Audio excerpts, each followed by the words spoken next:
stories. Prime Minister Naftali Bennett asserts that Israel's utilizing the existing period of relative quiet to prepare for war at a time when global powers lack firmness toward the Islamic Republic of Iran. The International Atomic Energy Agency warns that it is unable to verify Iran's exact stockpile of enriched uranium, while the former IAEA Deputy Director General, Dr. Oli Heinonen, asserts that the Islamic Republic is in fact a so-called nuclear threshold state. Unidentified aircraft reportedly strike a structure south of Damascus city.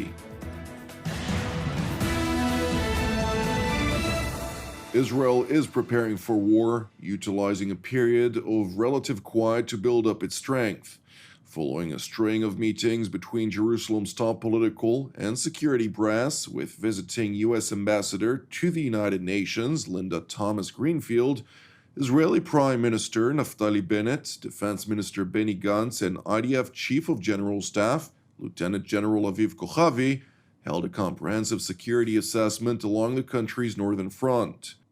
The security assessment included IDF Northern Command Commander Major General Amir Baram, alongside other senior officers who briefed Bennett, Gantz, and Kochavi on the IDF combat preparedness at a time when roughly 3,000 IDF soldiers from the Golani Brigade, the Armored Corps, the Artillery Corps, and Reserve Brigades drilled offensive maneuvers in mountainous terrain and combat in urban areas, alongside units from the Intelligence Directorate and Air Force.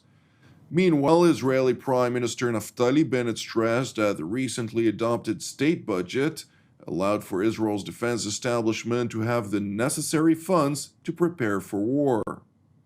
תקציב המדינה אושר, והדבר הזה חשוב במיוחד לצה"ל, שיכול לתכנן נכון את המשאבים, להתאמן בצורה רציפה ואינטנסיבית, ולהשקיע את כל מה שצריך בהיערכות למלחמה הבאה. צה"ל היום מתאמן בהיקפים גדולים מאוד וברמת כשירות גבוהה, גם למצב של תמרון לכל מקום. אנחנו מוקפים באתגרים ביטחוניים, והמטרה היא לנצל תקופות של שקט יחסי כדי לבנות כוח.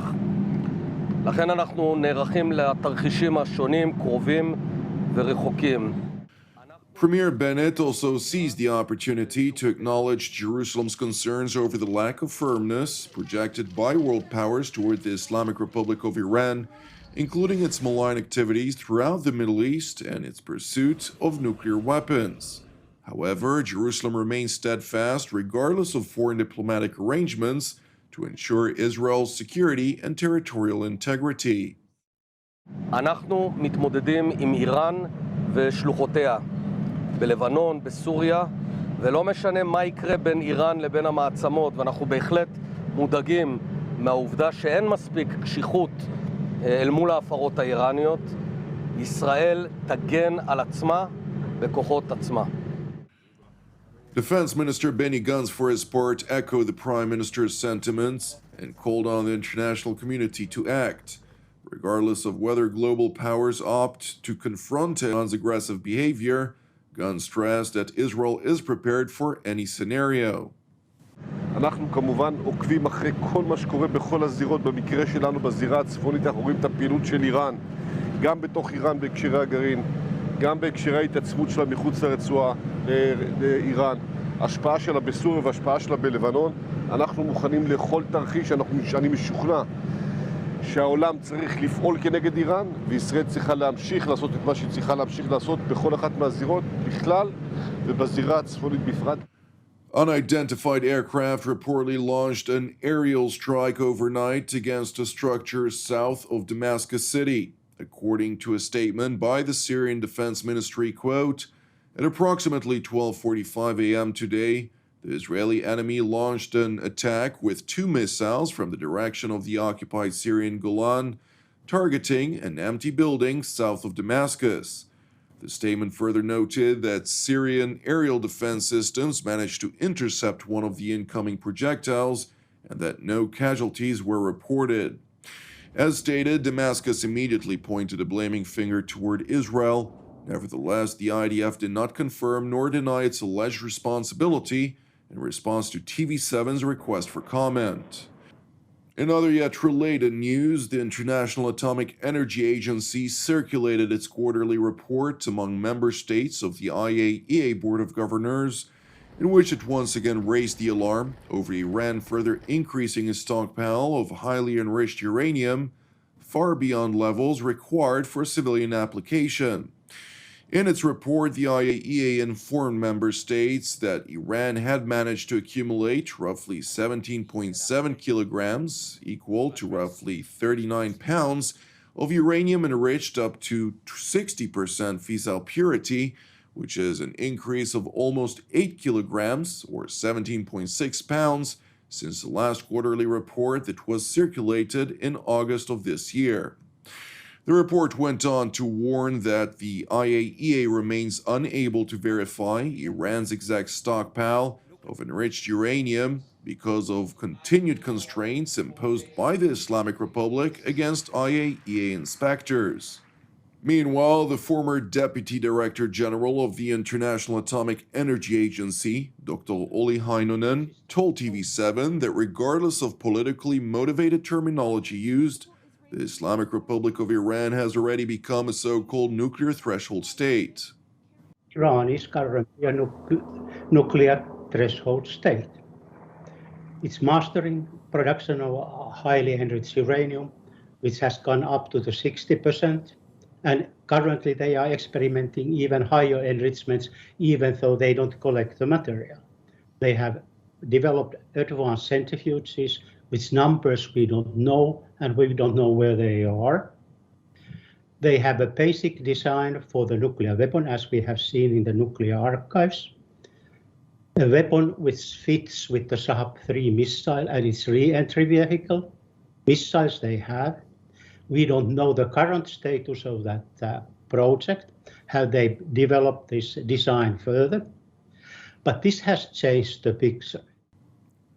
Dr. Olli Heinonen will join TV7 Israel once again on Tuesday, November 23rd, for a Jerusalem studio panel ahead of the imminent resumption of the nuclear talks in Vienna, scheduled for November 29th.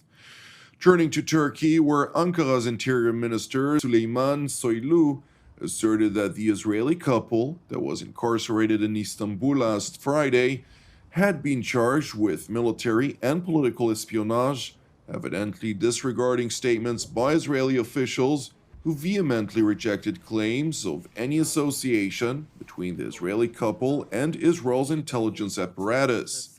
Speaking from the Turkish capital, the Turkish Interior Minister revealed that the Israeli couple was arrested when they were spotted marking the residence of President Recep Tayyip Erdogan on a picture they had captured from the Çamlıca telecommunications tower in Istanbul.